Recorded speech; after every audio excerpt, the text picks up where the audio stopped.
चिंकी बेटा, माला डाल दो, इन्हीं से तुम्हारी शादी होने वाली है।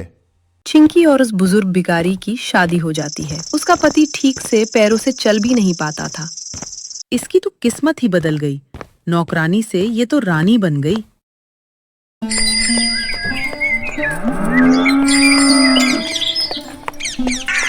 ये कहानी है बदलापुर गांव की, जहां एक अनाथ लड़की रहती थी जिसका नाम चिंकी था। उसके माता पिता की बचपन में ही मृत्यु हो गई थी। उसका पालन पोषण उसकी बुआ और फूफा ने किया, लेकिन अपनों की तरह नहीं, बल्कि सौतेरों जैसा व्यवहार किया। चिंकी का बचपन खेलकूद में नहीं बीता, बल्कि काम करते करते गुजर गया। वो हर रोज मिट्टी लाती, अपने छोटे छोटे हाथों से गमले बनाती और फिर उन्हें गांव में बेचती। 50 रुपए का एक गमला है, लेना हो तो लो, मेरे पास तो बस यही है। 50 रुपए में एक गमला? ये तो बहुत ही ज्यादा महंगा है बेटी। ज्यादा महंगा नहीं है काकी, ये बोलिए कि बहुत कम है। 100 रुपए में एक गमला मिलता है। काकी, मैं तो 50 रुपए में दे रही हूँ, और आप ऐसे चौंक रही हो जैसे मैंने आपकी पूरी संपत्ति ही मांग ली हो। हाँ, मैं जानती हूँ बेटी, मैं इसलिए कह रही हूँ कि एक गमले के 50 रुपए ज्यादा हैं। तुम थोड़ा कम में दोगी तो मैं तुमसे कुछ ज्यादा ही गमले ले लूंगी। अरे काकी, आप तो ऐसे कह रही हो जैसे आप मेरी कोई रिश्तेदार लगती हो। मैं तुम्हारी माँ जैसी ही हूँ बेटी। अच्छा बताओ, अगर मैं तुम्हारी कोई रिश्तेदार होती तभी क्या तुम पैसे कम करती? अरे काकी, अब ले भी लो, क्यों गमले के पीछे इतना सोच विचार कर रही हो? देखो बेटी, मैं शहर से बदलापुर अपनी भाभी से मिलने आई थी। अब मैं वापस शहर जा रही थी। मुझे तुम्हारा ये इतना सुंदर सा गमला दिखा तो मैं रुक गई। अगर तुम सही दाम लगाओ तो मैं 10 गमले ले जाऊंगी। वाह काकी, आपको तो 50 रुपए में एक गमला महंगा लग रहा था, और अब आप 10 गमले लेने की बात कर रही हो। ठीक है काकी, आपके लिए ये 40 रुपए लगेगा, इससे कम नहीं होगा। मैं भी एक ही दाम 30 रुपए दे पाऊंगी। लो काकी, तुम तो मेरी माँ जैसी हो। मैं आपको 30 रुपए में ही एक गमला दे देती हूँ, लेकिन आप 10 गमले ले जाना। चिंकी का इतना कहना ही था कि काकी ने उसे 2000 रुपए दे दिए। ले बेटी, ये 2000 रुपए। अगर शहर में ये 10 गमले बिक गए तो मैं और गमले लेने आऊंगी। पैसे मिलते ही चिंकी का चेहरा खिल उठा। हाँ काकी, जरूर आना। मैं तो भगवान से यही प्रार्थना करूंगी कि आपके शहर जाते ही सारे गमले बिक जाए, ताकि आप कल फिर मुझसे गमले खरीदने आ जाओ। ठीक है, ठीक है।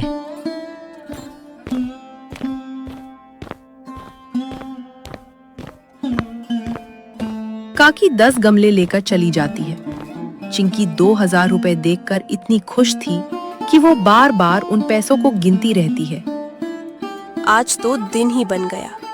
एक साथ 10 गमले बिक गए और पैसे भी पहले ही मिल गए, वरना पूरे दिन में मुश्किल से 3 ही गमले बिक पाते थे। मैं घर जाकर इन पैसों को छुपा कर रख दूंगी। कहीं बुआ ने देख लिया तो सारे पैसे छीन लेंगी।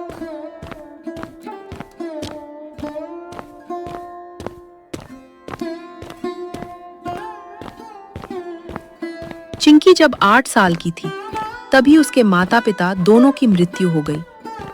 चिंकी के नाम काफी जमीन थी। उसी के लालच में उसकी बुआ और फूफा ने उसका पालन पोषण किया। अरे आ गई विश्व सुंदरी, मैं कब से तुम्हारा इंतजार कर रही थी। बुआ, आज तो मैं जल्दी ही आ गई हूँ, नहीं तो रोज आते आते शाम के 6 बज जाते थे। मुझे पता है कि तू आज दुकान से नहीं, अपने आशिक के साथ नैन मटक्का करके आ रही है। ला, रोज की तरह अपनी कमाई के 300 रुपए दे मुझे। चिंकी बुआ को 300 रुपए दे देती है। ठीक है, जा अब खाना बना, मुझे बहुत तेज भूख लगी है। और हाँ, खाना बनाकर तुरंत खाने मत लग जाना, पहले जाकर सारे कपड़े धो देना, बाल्टी में रखे हैं। ठीक है बुआ। बुआ का ये कोई नया व्यवहार नहीं था। वो रोज चिंकी को उल्टा सीधा बोलती, उसे 300 रुपए लेती, फिर उससे खाना बनवाती, और जब चिंकी को समय मिलता तो वो रात में मिट्टी से गमले बनाती रहती। रोज तो मेरे पास बस 20 रुपए ही बचते हैं, लेकिन आज मेरे पास 1700 रुपए बच गए हैं। इसे मैं छुपा देती हूँ। काश मेरे गमले ऐसे ही बिकते रहें। अरे ओ महारानी, किधर चली गई? खाना कब बनाएगी तू? आ गई बुआ जी। चिंकी रसोई में लकड़ी के चूल्हे पर खाना बना रही है और बाहर बैठी बुआ उसे ताने मार रही है। अरे कर्मजली, गैस सिलेंडर 850 से बढ़कर 5000 का हो गया है। गैस पर खाना मत बना। तेरा मरा हुआ बाप सिलेंडर भरवाने नहीं आएगा, मुझे ही भरवाना पड़ेगा। तुझे पता है ना कि एलपीजी गैस की किल्लत पूरी दुनिया में हो गई है। अरे नहीं बुआ जी, मैं तो चूल्हे पर ही खाना बना रही हूँ। जबान लड़ाती है तू। कुछ पैसे क्या कमाने लगी? खुद को बदलापुर की महारानी समझने लगी है। याद रख, तू इस घर की नौकरानी है बस। इतना सुनते ही चिंकी की आंखों से आंसू निकलने लगते हैं। बुआ ताने मारती रहती है और चिंकी चुपचाप खाना बनाने में लगी रहती है। तभी शगुन आ जाती है। आ गई मेरी बेटी, दोपहर में गई हुई अब आ रही है। माँ, मुझे बहुत तेज भूख लगी है। आप बस मुझे जल्दी से खाना दे दो, मैं खाकर फिर थोड़ी देर सो जाती हूँ। हाँ हाँ बेटी, मैं तुझे अभी खाना लगा देती हूँ।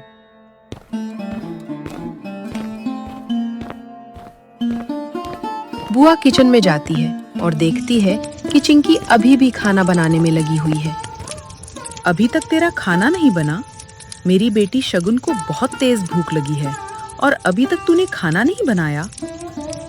बुआ, खाना बन ही गया है, बस 10 मिनट इंतजार कीजिए। मैं जल्दी जल्दी गर्मा गर्म रोटियां बना देती हूँ। 10 मिनट? मैं तुझे कब से बोल रही थी कि खाना बना दे बना दे। मेरी बेटी शगुन आती ही होगी और आते ही खाना खाती है, लेकिन तुझे मेरी बातों की कोई परवाह ही नहीं है। बुआ जी, बस 10 मिनट की ही तो बात है। मैं भी तो जल्दी जल्दी कर रही हूँ। मैं भी सुबह से भूखी ही हूँ, लेकिन आपने मेरे बारे में तो कभी नहीं पूछा कि मुझे भूख लगी है या नहीं। आपको तो बस इस बात की फिक्र है कि अभी तक खाना क्यों नहीं बना। मैं भी थक जाती हूँ बुआ जी। तेरी जबान बहुत चलने लगी है। शाम को आने दे तेरे फूफा को। तुझे ना अपने घर से निकलवा दिया तो कहना।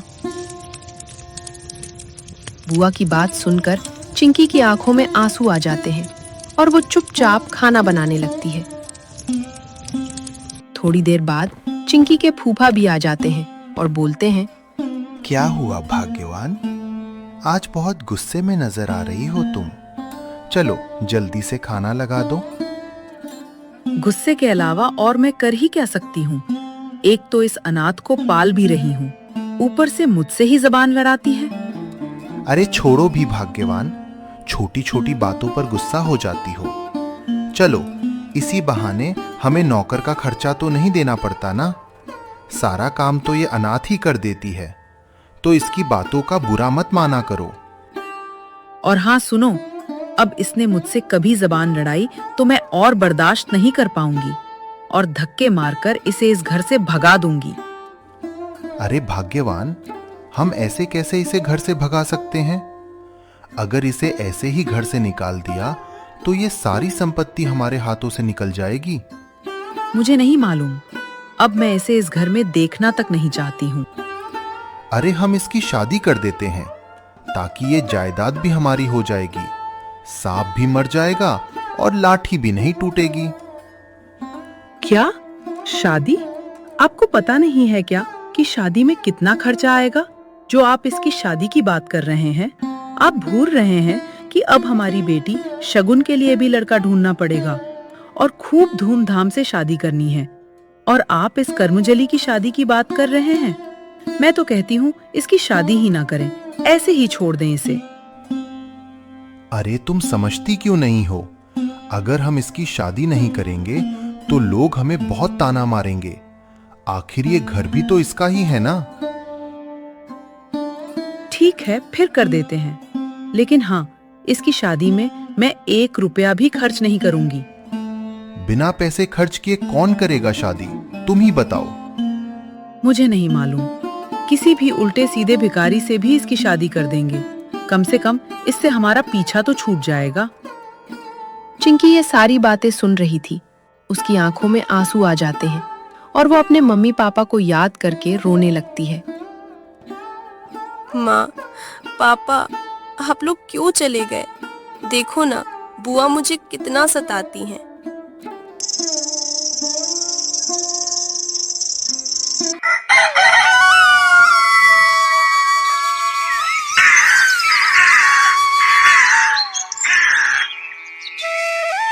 अगली सुबह चिंकी दुकान पर चली जाती है। उसका मन भी नहीं लग रहा था, लेकिन फिर भी वो दुकान में बैठी रहती है, ये सोचकर कि अगर गमले नहीं बिके तो बुआ मारेगी। उधर उसके फूफा उसके लिए लड़का ढूंढने में लगे रहते हैं और एक विकलांग बुजुर्ग से चिंकी की शादी पक्की कर देते हैं। चिंकी रोज की तरह आज भी गमले बेचकर घर आती है। तभी उसके फूफा बोलते हैं, बेटा चिंकी, देख, हमने तेरी शादी पक्की कर दी है। कल तेरी शादी है। चिंकी इतना सुनते ही चौंक जाती है और बोलती है, लेकिन फूफा, आपने तो मुझसे एक बार पूछा भी नहीं, ना ही मुझे लड़के को दिखाया। आपने इतनी जल्दी में मेरी शादी क्यों तय कर दी? अरे तुझसे क्या पूछना है, शादी हमने करनी है ना। बुआ, अभी मैं बहुत छोटी हूँ, इसलिए अभी मैं शादी नहीं कर सकती। जबान लड़ाती है। तू इस घर की मालकिन है क्या, जो हम तुझसे पूछकर फैसला लेंगे? कल तेरी शादी है बस। चिंकी इतना सुनते ही अपने कमरे में रोते हुए चली जाती है। उसकी आंखें लाल हो चुकी थीं और आंखों में आंसू थे। अगली सुबह मंदिर में चिंकी की शादी थी। बुआ, फूफा, शगुन और चिंकी सभी लोग मंदिर पहुंचते हैं। वहां कोई भी नहीं था, बस एक भिखारी खड़ा था। चिंकी को लगता है कि उसकी शादी किसी सुंदर लड़के से होने वाली है। उसे क्या पता था कि उसके नसीब में क्या लिखा है। चिंकी बेटा, माला डाल दो, इन्हीं से तुम्हारी शादी होने वाली है। चिंकी इतना सुनते ही सहम उठती है और जमीन पर गिर जाती है। नाटक मत कर, जल्दी से शादी कर ताकि हमें तुझसे छुटकारा मिले। चिंकी उठती है और बोलती है, बुआ जी, आप जो बोलोगी मैं वही काम करूंगी। मैं आपसे कभी जबान नहीं लड़ाऊंगी, बस मेरी शादी रोक दीजिए ना। माँ बाप चले गए इस बोझ को हमारे सर पर छोड़कर, और ये हमारे सीने पर मूंग डाल रही है। तुझे ये शादी करनी ही होगी, नहीं तो मैं तुझे घर से निकाल दूंगा। चिंकी रोती हुई मन ही मन बोलती है, हे भगवान, मैंने कौन सा पाप किया था जिसकी सजा मुझे दे रहे हो? अगर आप भी चाहते हो कि मेरी शादी हो तो मैं कर रही हूँ। चिंकी और उस बुजुर्ग भिखारी की शादी हो जाती है।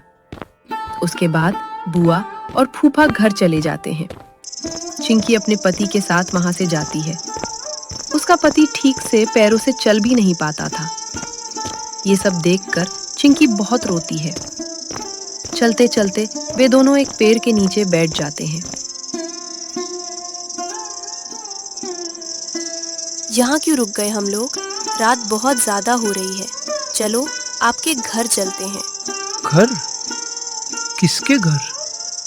मेरा तो कोई घर नहीं है। मैं तो भीख मांगता हूँ और कहीं भी सो जाता हूँ। तुम मेरी चिंता मत करो और मुझे छोड़कर चली जाओ। तुम मेरे जैसे भिखारी के साथ क्यों रुकी हो? नहीं, अब मेरी आपसे शादी हो चुकी है और आप मेरे पति हैं। मैं आपको छोड़कर नहीं जा सकती। जहाँ आप रहेंगे मैं भी वहीं रह लूंगी।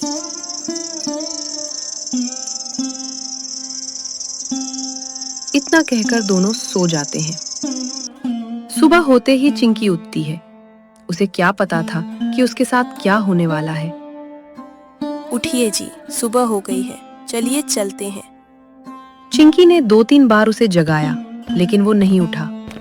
जब चिंकी उसके पास जाकर देखती है तो उसे पता चलता है कि वो मर चुका था। हे भगवान, ये क्या हो गया? आपने ऐसा क्यों किया? एक ही दिन के लिए मुझे सुहागन बनाकर विधवा बना दिया। चिंकी रोती है और गांव वाले अंतिम संस्कार की तैयारियां करने लगते हैं। उधर वही बूढ़ी औरत चिंकी से गमला खरीदने के लिए गाड़ी से आती है और चिंकी की दुकान पर पहुंचती है।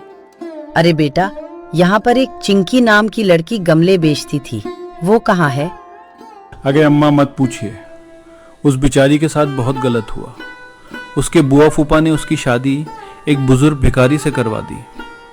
पता नहीं अब वो कहाँ होगी। अरे बेटा, मैं आज गाड़ी लेकर आई थी ताकि उससे ढेर सारे गमले लेकर जाऊं। इतना बोलकर वो चली जाती है।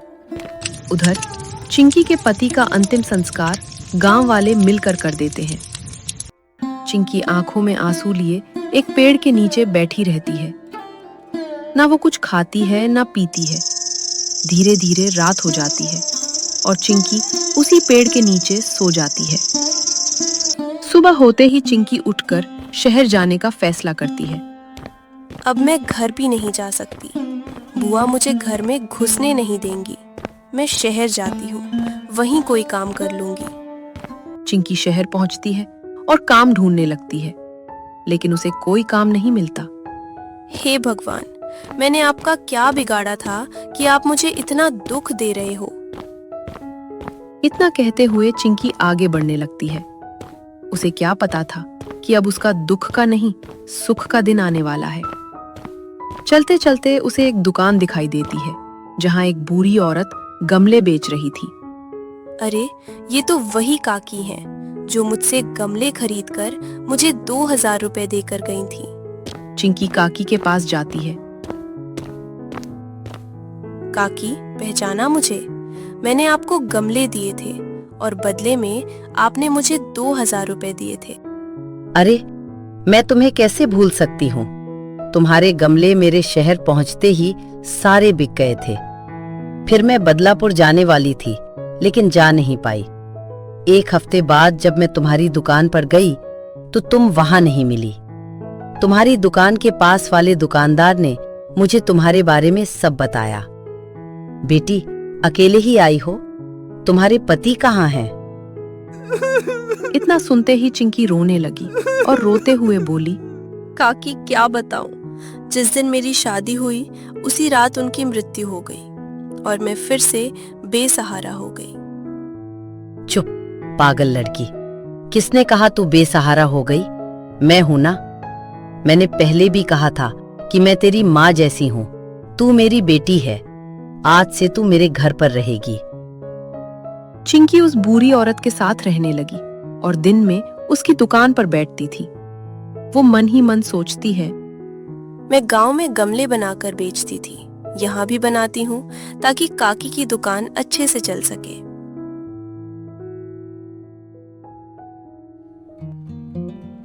चिंकी अपने हाथों से गमले बनाकर बेचती है, लेकिन अब गमलों की कीमत 50 रुपए नहीं बल्कि 100 रुपए प्रति गमला हो गई थी। बेटी, चलो अब घर चलते हैं, शाम होने वाली है। दोनों घर की ओर जाने लगते हैं।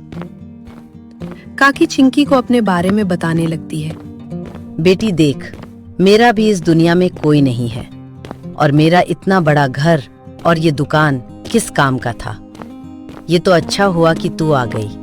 अब मैं ये सब तेरे नाम कर दूंगी। काकी, अब जाकर हाथ मुंह धो लीजिए, मैं तब तक खाना बना देती हूँ। दोनों खाना खाते हैं और सो जाते हैं। उन्हें देखकर ऐसा लग रहा था जैसे वे सगी माँ बेटी हों। अगली सुबह चिंकी दुकान पर गमले बेच रही थी। तभी राम सिंह नाम का एक लड़का वहां गमला खरीदने आता है। काकी, ये गमला तो देखने में बहुत ही सुंदर लग रहा है। सुंदर है तभी तो सुंदर लग रहा है बेटा। काकी, एक गमला कितने का मिलेगा? एक गमला 100 रुपए का पड़ेगा बेटा। राम सिंह काकी को 100 रुपए दे देता है। जाओ बेटा, वहां से एक गमला ले लो।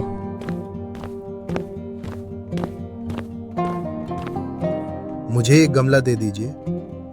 आपको जो अच्छा लगे वो गमला ले लीजिए।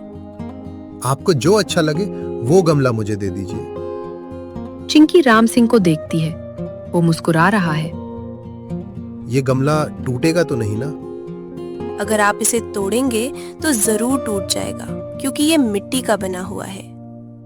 राम सिंह गमला लेकर चला जाता है और मन ही मन सोचता है, कितनी सुंदर लड़की है और कितना शांत स्वभाव है इसका।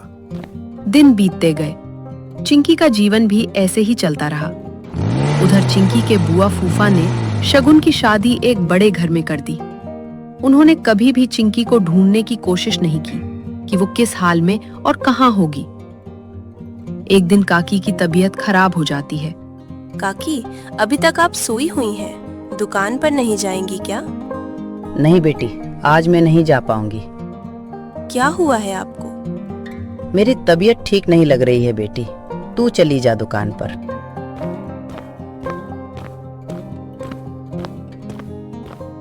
चिंकी दुकान पर चली जाती है और रोज की तरह दुकान चलाने लगती है। उधर राम सिंह रोज चिंकी को देखने के लिए गमले खरीदने आता है। शाम को चिंकी घर लौटती है और देखती है कि काकी अभी तक सोई हुई है। काकी, तबीयत कैसी है आपकी? काकी कुछ भी नहीं बोलती है, तो चिंकी डर जाती है और उनके पास जाकर देखती है।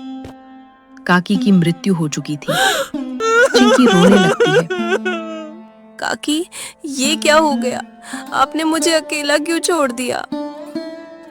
दिन बीतते गए और चिंकी घर और दुकान दोनों अकेले ही संभालने लगी। एक दिन राम सिंह चिंकी के पास आता है और बोलता है, चिंकी, मैं तुमसे शादी करना चाहता हूँ। चिंकी इतना सुनते ही चौंक जाती है। उसे भी राम सिंह अच्छा लगता था, लेकिन अपने अतीत के बारे में सोचकर वो कुछ नहीं बोल पाती। फिर वो हिम्मत करके सब कुछ बता देती है। मुझे फिर भी तुमसे शादी करनी है। चिंकी और राम सिंह की शादी हो जाती है। वे दोनों मिलकर काकी की दुकान चलाने लगते हैं। एक दिन चिंकी के बुआ और फूफा शहर आते हैं, तो उन्हें चिंकी दिखाई देती है। अरे वो देखो चिंकी, लेकिन इसका भिखारी पति नहीं दिखाई दे रहा है। चलो चलते हैं। चिंकी की बड़ी दुकान देखकर दोनों के मन में लालच आ जाता है। बेटी चिंकी, तू कहाँ चली गई थी? तुझे एक बार भी हमारी याद नहीं आई? और तेरे पति कहाँ हैं? मैं हूँ चिंकी का पति। नहीं बेटा, हम चिंकी के पति की बात कर रहे हैं, तुम्हारी नहीं। हाँ, मैं ही अब चिंकी का पति हूँ। आप लोगों ने जिस बुजुर्ग से शादी करवाई थी, वो उसी रात को मर गया था। अरे बुआ, चलो आप लोग मेरे घर चलो।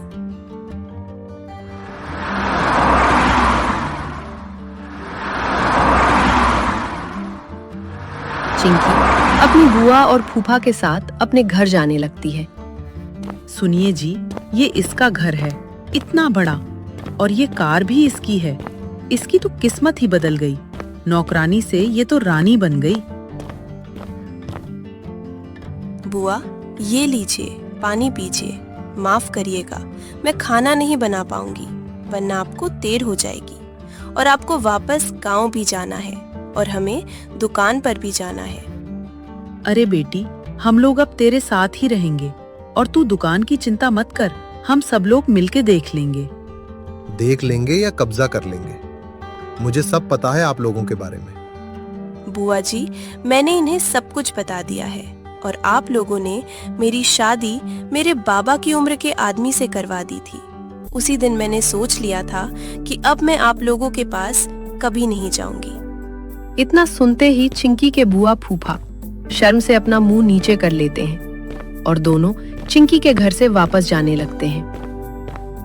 देख रहे हो जी, इस अनाथ का तो भाग्य ही बदल गया। बुआ और फूफा शर्म से सिर झुकाए जाने लगे। उनके कदम भारी थे, क्योंकि आज पहली बार उन्हें अपने किए का एहसास हुआ था। चिंकी, अगर हो सके तो हमें माफ कर देना। हमने लालच में आकर तुझे बहुत दुख दिया। हमने कभी तुझे बेटी समझा ही नहीं, बस तेरी जमीन और पैसे के पीछे भागते रहे। आज समझ आया कि हमने कितना बड़ा पाप किया है। चिंकी कुछ पल चुप रही। उसके मन में पुराने जख्म ताजा हो गए, लेकिन फिर उसे काकी की बातें याद आ गईं। बेटी, दिल बड़ा रखना। बुआ, फूफा, आपने मुझे बहुत दुख दिए, ये सच है। लेकिन अगर मैं आपको माफ नहीं करूंगी तो मेरे और आपके बीच फर्क ही क्या रह जाएगा। ये सुनकर दोनों की आंखों से आंसू बहने लगे। गलती इंसान से ही होती है, लेकिन उसे मान लेना ही सबसे बड़ी बात है। आप लोग गांव वापस जाइए और आगे से किसी के साथ ऐसा मत कीजिएगा, बस यही मेरी शर्त है। बुआ और फूफा हाथ जोड़कर वहां से चले जाते हैं। इस बार उनके चेहरे पर लालच नहीं बल्कि पछतावा था।